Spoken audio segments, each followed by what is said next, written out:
E aí, pessoal, tudo certo?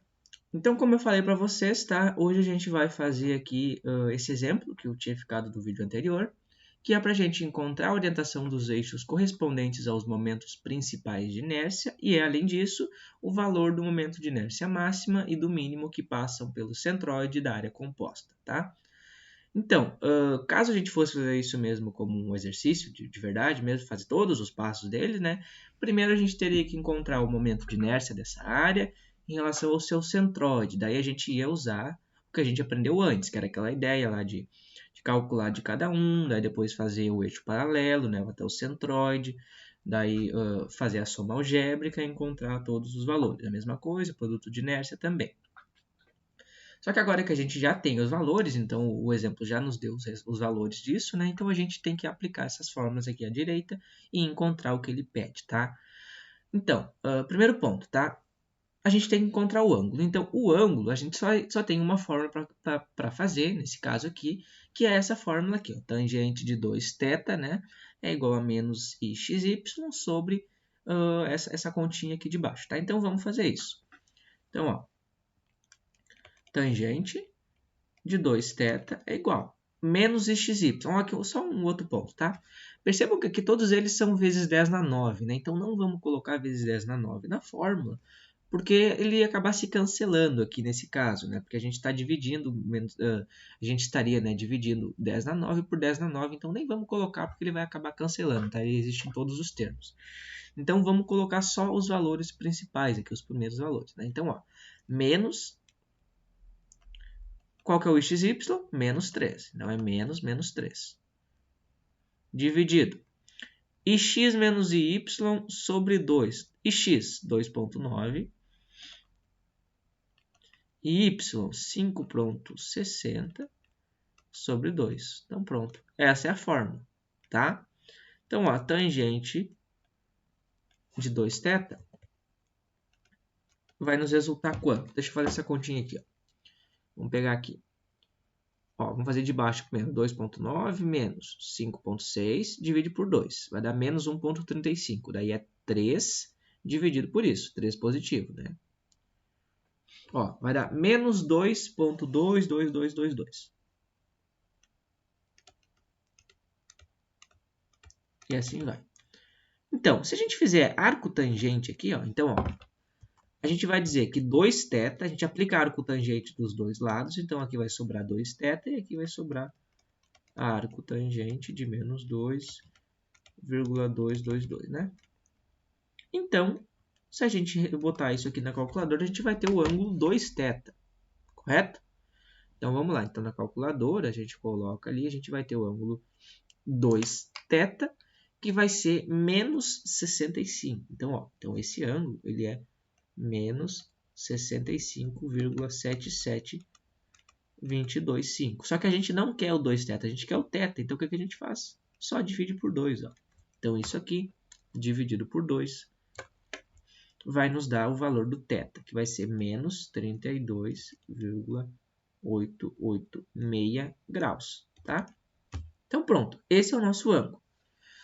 Vamos deixar ele assim, tá? Menos 32 por enquanto. Depois eu vou mostrar para vocês um detalhe aqui, tá? Então, beleza. Então, o ângulo é esse aqui. Então, a orientação vai ser menos 32,886, tá? Em relação ao eixo x e também em relação ao eixo y. Né? Então, percebam que ele vai ter uma inclinação que segue o sentido horário, certo? Porque o ângulo é negativo. Depois eu mostro isso aqui no gráfico, tá? Para vocês, na orientação, como é que fica na prática, tá? Beleza, agora que a gente já tem o ângulo, a gente pode fazer duas coisas diferentes. Veja um detalhe. A gente tem que agora descobrir os momentos de inércia máximo, certo? Só que se a gente tem o ângulo, a gente pode aplicar nessa fórmula aqui, ó, perceba. Porque se esse aqui é o ângulo de orientação máxima, então aplicando nessa fórmula aqui vai ter que dar o nosso I máximo, certo? Então, se a gente aplicar aqui nessa fórmula, a gente vai encontrar o I máximo. Aplicando nessa, a gente encontra o IV máximo, certo? Só que, se a gente fizer um trabalho com essas fórmulas aqui, a gente chega nessa fórmula de baixo, que não tem o ângulo nela. Então, a gente não precisaria encontrar o ângulo para conseguir encontrar os momentos máximos e mínimos de inércia. Só aplicar essa fórmula aqui. Então, a gente pode tanto usar essa fórmula de cima quanto essa de baixo. Mas é claro que é mais fácil usar direto a de baixo, porque daí não tem o ângulo, né? Então, caso a gente tivesse errado o ângulo, não teria problema. A gente talvez ia acertar o máximo e mínimo por causa disso. Então, vamos aplicar essa fórmula ali agora. Então, deixa eu fazer aqui, ó. Então, vamos pegar aqui, ó. Então, o nosso I máximo vai ficar como, ó? Então, I máximo. Então, a gente vai usar aquela fórmula ali, ó. Então, I máximo, deixa eu já colocar igual a IX mais IY sobre 2. Então, IX. Agora, mais IY. Então, mais, só que o Y, 5,6, né? Divide por 2. E agora, como a gente está vendo o máximo, então a gente tem que ver o sinal de cima, que é o positivo. Raiz de x menos y sobre 2, agora ao quadrado, mais o nosso xy ao quadrado. Então, menos 3 ao quadrado, certo? Pronto, está aqui a fórmula. Quanto é que vai valer o nosso I máximo, então? Vamos ver aqui, deixa eu fazer na calculadora. 2,9 mais 5,6.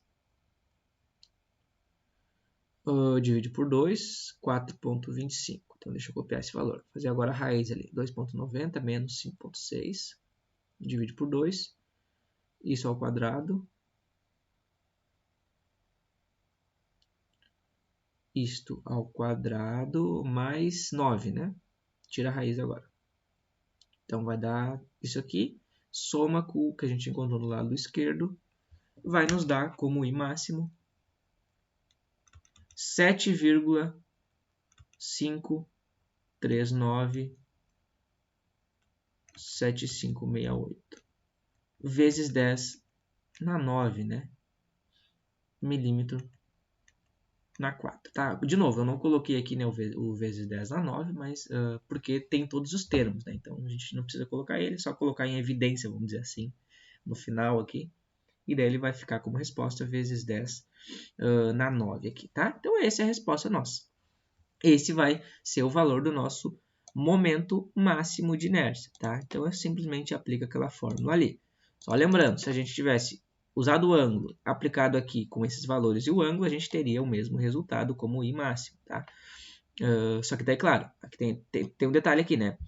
A gente ia descobrir o IU e o IV. Um deles seria o máximo e um deles seria o mínimo, tá? Então, a gente ia fazer os cálculos e a gente vê qual que é o maior e qual que é o menor. Um é o máximo e um é o mínimo, tá? Então, só para deixar claro, ou seria o IU o máximo ou o IV o máximo. Então, isso é só um ponto que a gente ia depois ter que decidir, né? Qual que seria o máximo e qual que seria o mínimo. Mas é só olhar, não tem mistério nenhum, tá? Então, é isso.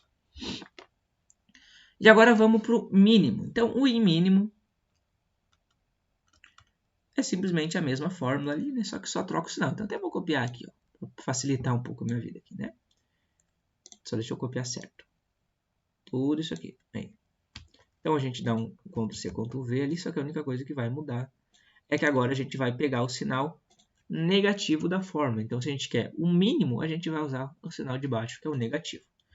Então, quanto que vai dar esse resultado aqui? Ó? A gente vai ter menos o que está aqui, no caso, o valor da esquerda, né, que é 4,25, só que agora menos o valor da raiz, que é 3,28956. Então, isso vai nos resultar como I mínimo. Só fazer a continha aí, né, que eu já fiz, só troquei o sinal ali, realmente, na conta de cima. Isso aqui vai dar 0,96024,317, tá? Vezes 10, né, na 9 milímetros na 4. Só lembrando uma coisa aqui, né? Lembrem que quando a gente estudou o momento de inércia, a gente vê que ele sempre vai dar positivo. Então, sempre tem que ser positivo o valor. Mesmo sendo o mínimo, ele não pode ser negativo. Ele sempre vai dar positivo, tá? A única coisa que dá negativo, que pode dar negativo aqui, é o produto de inércia. A gente já viu isso nos vídeos anteriores, né?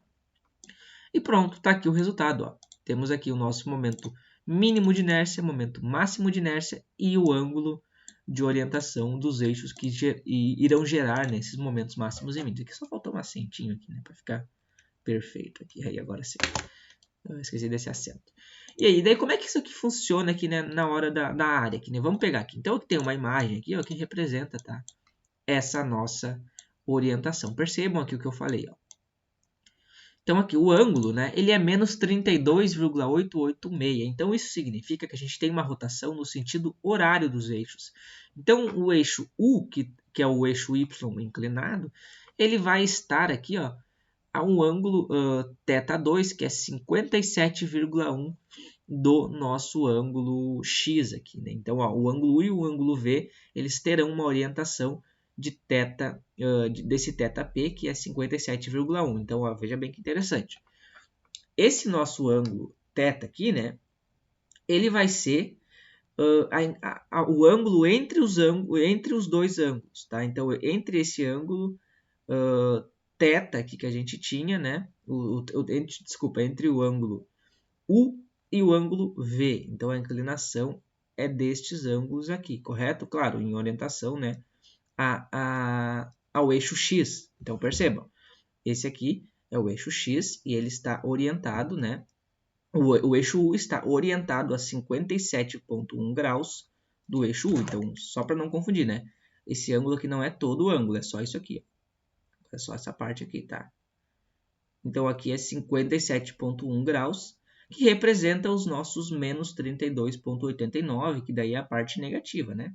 Só muda que um é o negativo e o outro é o positivo. Então, é só isso que vai mudar, porque o ângulo que está em relação ao eixo U também é o mesmo ângulo que está em relação ao eixo V, só que um vai ser positivo e um vai ser negativo, né? Dependendo da orientação. Nesse caso, sim, porque aqui a gente vai ter uma rotação no sentido horário, tá? Então, o ângulo ele é menos 32,886, porque ele é em relação ao eixo X. Tá? Então, ele é em relação ao eixo X. Então, é o eixo X que vai dizer qual que é nosso giro. Nosso giro é menos 32,886, ou seja, um giro no sentido horário aqui. Né? Então, ó, o Y ele veio parar aqui, sentido horário, e o X ele veio parar aqui, ó, também sentido horário. Tá? Então, essa é a ideia de como fica aqui, né, a formulação desses ângulos na prática aqui, né, no nosso desenho. Então, é assim, tá? E é isso. Espero que vocês tenham entendido, que tenham gostado também. Então, é bem simples, tá? Aplicar essa fórmula. É claro que aqui esse exercício é mais fácil ainda, porque ele já dá, né, pra gente o xy e o xy. Então, é isso. E só aqui um ponto a mais, né? Se vocês quiserem descobrir, mas sobre qual eixo que vai estar o máximo e qual vai estar o mínimo? É o U ou o V? Daí é só vocês aplicar essas duas fórmulas aqui, ó. A gente coloca o ângulo nessas fórmulas e a gente fala, o que se der 7,539 no U, então é o eixo U que vai gerar o máximo e o eixo V que vai gerar o mínimo. Então é só aplicar ali que vocês vão ver qual eixo vai gerar qual momento de inércia, né? Não é qual vai gerar, na verdade, porque não é o eixo que gera, tá? É a área que gera, mas no caso, qual vai corresponder, né, ao máximo e qual vai corresponder ao mínimo. Então é isso. Espero que tenham entendido, que tenham gostado. Então esse aqui é o último vídeo, tá, de exemplo, de teoria, vamos dizer assim. Agora eu faço mais 2 vídeos de exemplos, agora exemplos do livro, exercícios do livro, e depois a gente encerra todos os conteúdos de mecânica aplicada 1, tá? Espero que tenham gostado, que tenham entendido. Se gostaram, peço que por favor deixem um like, se inscrevam no canal e até o próximo vídeo. Valeu!